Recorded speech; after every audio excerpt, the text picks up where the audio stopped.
আমি তার বক্তব্য যখন শুনতাম, তার মাথা নাড়ানো, তার হাত নাড়ানো, এটা দেখে আমি কলিজা দিয়ে এটা বুঝতাম যে তার এই কথাগুলো কোনো রকম নাটক বা মেক নয়, বরং হৃদয় উৎসারিত কথা।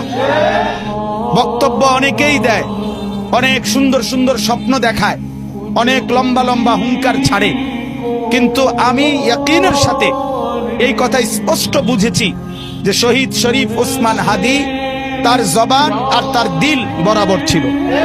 সে হৃদয়ে যা লালন করেছে তা জবানে উচ্চারণ করেছে।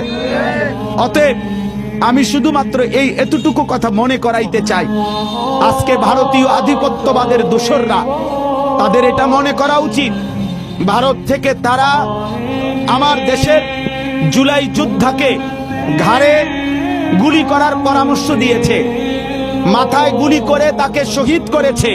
বাংলাদেশের জনসংখ্যা কম হতে পারে, তোদের ভারতের জনসংখ্যা বেশি হতে পারে, কিন্তু রব্বে কাবার কসম, আমার বাংলার 18 কোটি জনতা জীবন দিতে যতটা পছন্দ করে, তোরা বাঁচতে যতটা চাস বেটা।